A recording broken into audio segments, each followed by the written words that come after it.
Bismillahirrahmanirrahim. Assalamu alaikum students. This is going to be lecture number 18 in which we are going to have the demo session about programming practice of a Python program that's an entered number is either positive, negative or zero. So let's get started. In the first line we have the print function. The first statement is about the print function, and in the third line we are going to have the second statement that num equals input, and within the arguments of input function we are going to mention a character string within the inverted commas that's enter a number. And in fourth line we are going to print we are simply going to print the num variable. Third line में basically हमने क्या किया है, input function use किया है. हमेशा जब भी आपको यूज़र से कोई भी डाटा गेट करना है so you have to use the input function. Input function के अंदर ये ब्रैकेट्स के अंदर आपने करेक्टर स्ट्रिंग यूज़ की है, और करेक्टर स्ट्रिंग में मैंने सिंपली ये मेंशन किया इंटर अ नंबर. आप कुछ भी यहाँ पे टाइप कर सकते हैं, जो भी आप यूज़र को मैसेज जो है वो प्रिंट करवाना चाह रहे हैं. और सिंपली जो भी यूज़र डाटा इंटर करेगा वो वैल्यू हमने असाइन कर दिया to the num variable. Okay, या फिर आप ये कह सकते हैं कि वो जो भी डाटा यूज़र इंटर करेगा वो जाके स्टोर हो जाएगा नम वेरिएबल में. फोर्थ लाइन में प्रिंट फंक्शन को यूज़ करते हुए हमने नम वेरिएबल में जो भी डाटा पड़ा होगा वो हमने सिंपली प्रिंट आउट करवा लिया. So let's run this code. So on clicking the run button, here is the output. मैंने मेंशन किया 6 एंड 6 को सिंपली प्रिंट कर दिया है फोर्थ लाइन में. So this is a very simple output. Okay, now let's have another print statement.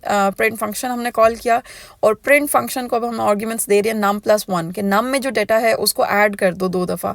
तो यहाँ पे मैंने इंटर किया 4 और उप्स यहाँ पे प्रिंट में num + num है, तो वैसे तो हमारे पास आउटपुट 8 आनी चाहिए, but here the output is 44. Okay, I ask my students, आप बताएं कि वाई यहाँ पे जो आउटपुट है why it's 44, why it's not 8.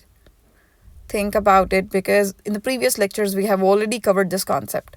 Okay, यहाँ पे मैंने आपको प्रीवियसली भी एक्सप्लेन किया था कि जो इनपुट फंक्शन होता है वो बाय डिफ़ॉल्ट जो भी यूज़र डाटा इंटर करता है उसको डील करता है एज अ स्ट्रिंग.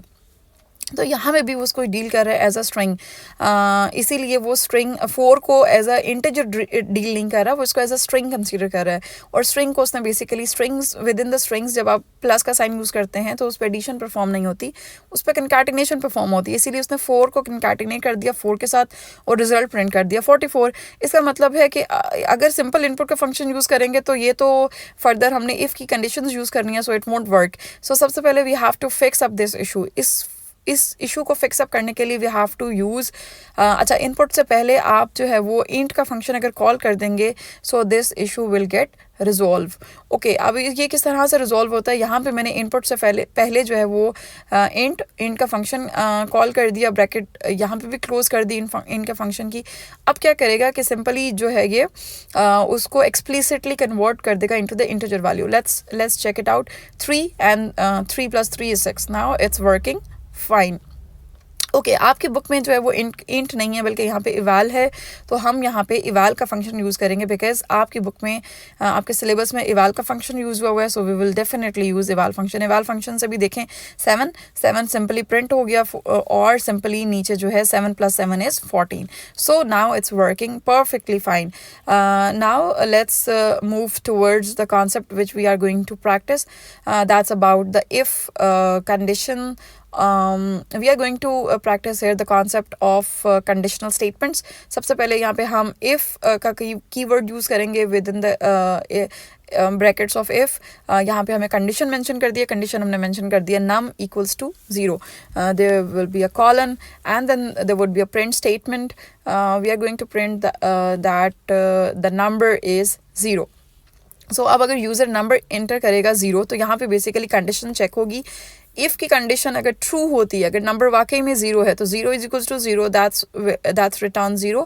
सो अगर ये ट्रू होगा, कंडीशन ट्रू होगी तो प्रिंट की स्टेटमेंट एग्जीक्यूट हो जाएगी. फॉर एग्जांपल यहाँ पे यूज़र ने एंटर किया 0, तो it's working again fine, number is 0. Okay, अब यहाँ पे प्रिंट की स्टेटमेंट में भी मैं थोड़ा सा यहाँ पे करेक्टर स्ट्रिंग ऐड कर देती हूँ ताकि थोड़ा क्लियर रहे कि inter number is with in the inverted commas and comma separator use करके आप आगे वेरिएबल मेंशन कर देंगे. सो और ये जो आपका नम का है, अगर ये it's again giving the same output that num is equals to number is zero. अच्छा, मैंने इसको बेसिकली इफ़ को 2 दफ़ा मैंने यहाँ पे उसको कॉपी करके मैंने 2 दफ़ा पेस्ट कर लिया है। अब यहाँ पे आपके पास 3 इफ़ की कंडीशंस हैं। अब ये जो सेकंड इफ़ है इसमें मैं मेंशन करती हूँ num is for example less than zero. अगर तो नम लेस देन ज़ीरो है तो आप प्रिंट करवाएंगे कि नंबर इज़ नेगेटिव। और जो थर्ड इफ़ है, अब देखिए हमारे पास 3 ही केसेस हो सकते हैं, या तो नंबर ज़ीरो होगा, या नंबर लेस देन ज़ीरो होगा, या नंबर ग्रेटर देन ज़ीरो होगा। सो तीनों कंडीशंस यहाँ पे हमने मेंशन कर दी हैं with by using the if conditions. Now the third one if is number is greater than zero, so the number is positive.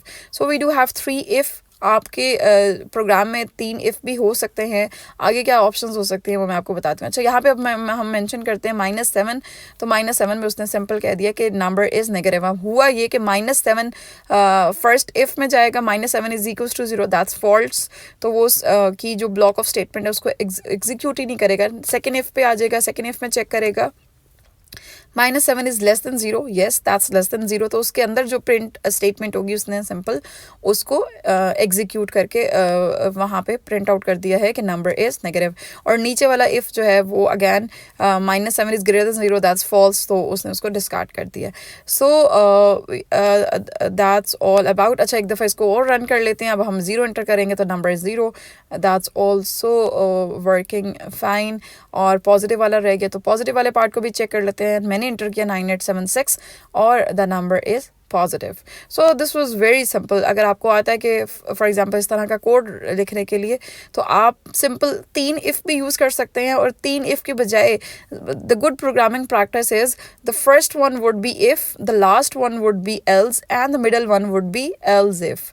वो किस तरह से? अच्छा, यहाँ पे मैं आपको मेंशन करूँ कि यहाँ पे मैंने सेमी कॉलन नहीं, सॉरी, कॉलन मैंने यहाँ पे रिमूव कर दिया। तो देखिए एक सिंटेक्स एरर आया है। तो सिंटेक्स एरर इट मीन्स कि कॉलन मिसिंग है, तो यहाँ पे दोबारा कॉलन मैंने पुट किया। अब ये प्रिंट से पहले स्पेसिंग है, let's remove this spacing and देखें कि किस तरह का एरर आता है।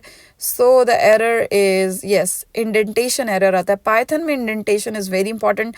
पाइथन में जो है वो इफ़ के नीचे अगर या प्रिंट से पहले ये थोड़ा सा गैप नहीं देंगे, स्पेस नहीं मेंशन करेंगे, सो आपको इंडेंटेशन का एरर आता है। तो स्टेटमेंट्स को इंडेंट करना होता है। इंडेंटेशन का मतलब ये है कि इफ़ के जो ब्लॉक ऑफ स्टेटमेंट्स होती हैं, इफ़ के अंडर जो ब्लॉक ऑफ स्टेटमेंट्स होती हैं उनमें इंडेंटेशन बहुत ज़रूरी है। तो यहाँ पे हल्का सा मैंने मेंशन कर दिया कि आप उसको अगर स्पेसिंग रिमूव करेंगे तो आपको एरर आएगा और आपका प्रोग्राम जो है वो सही तरह से रन नहीं होगा। अगेन मैंने इसको फिक्सअप किया on clicking the run button. You will see now it's again perfectly working fine. So 3 enter kiya, the number is positive. Okay, we have already talked about the 2 types of errors as well. The first one was syntax error, the second was indentation error. Indentation error अक्सर आता है Python के programmes में और students को समझ नहीं आती कि लिखा तो बिल्कुल ठीक है, पता नहीं क्यों कोड नहीं चल रहा। ठीक है। अच्छा, अब यहाँ पे हम क्या करते हैं, यहाँ पे मैं इफ़ की जगह, सेकेंड इफ़ की जगह जो मिडल वाला इफ़ है वहाँ पे उसको मैं कर देती हूँ एल्स इफ़। देखें, अगर आपके पास 2 से ज़्यादा इफ़ की कंडीशंस होती हैं तो आप जो टॉप वाला है वो इफ़ होता है, जो लास्ट वाला होता है इफ़ उसको आप एल्स कर दें। और मैंने देखें एल्स वाले पार्ट में क्या है, मैंने कंडीशन बिल्कुल रिमूव कर दी है। फर्स्ट इफ़ में कंडीशन है, एल्स इफ़ में कंडीशन मेंशन की है, और एल्स वाले पार्ट में कंडीशन मेंशन नहीं करते बिकॉज वो ऑब्वियस होता है। अच्छा, अब इसको रन करेंगे। यहाँ पे फॉर एग्जांपल मैं रन करती हूँ -2 3 4 5, the number is negative, is again working fine. Okay, let's try another input 0, so the number is 0, and again on clicking the run button यहाँ पे मैंने पॉजिटिव नंबर एंटर किया, the number is positive. Okay, अच्छा, अब यहाँ पे ज़रूरी भी नहीं है कि आप इफ़ के अंदर कंडीशन इक्वली रखें। फॉर एग्जांपल मैं यहाँ पे चेंज कर देती हूँ कि condition for example the number is greater then 0। अच्छा, अब नंबर ग्रेटर देन 0 है तो मुझे नीचे प्रिंट करवाना होगा number is positive. Number positive हो गया, एल्स इफ़ की कंडीशन है नंबर इज़ लेस देन 0, तो वो एल्स वाले पार्ट में अब क्या चला जाएगा, नंबर इज़ 0। देखें 3 ही केसेस है ना, या तो नंबर पॉजिटिव होगा या नंबर नेगेटिव होगा, और अगर नेगेटिव नहीं है तो एल्स पार्ट में the number is 0। So now let's see कि सही तरह से एग्जीक्यूट होता है कोड हमारा या नहीं। सो नेगेटिव नंबर इंटर किया, the number is negative, very simple. And अगर इसको कोई और आउटपुट हम दें, फॉर एग्जांपल 0 दे रहे हैं, तो अब आपका एल्स पार्ट एग्जीक्यूट हो रहा है, that is number is 0।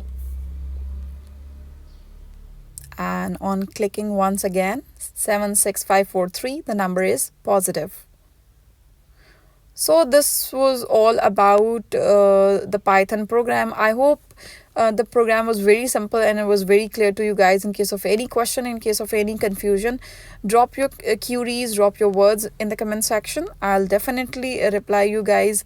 And in case of any contact, you guys may contact me through my WhatsApp number and through the email address I have already mentioned in my previous videos. So stay tuned, keep learning, keep growing. We'll see you in the next lecture, inshallah.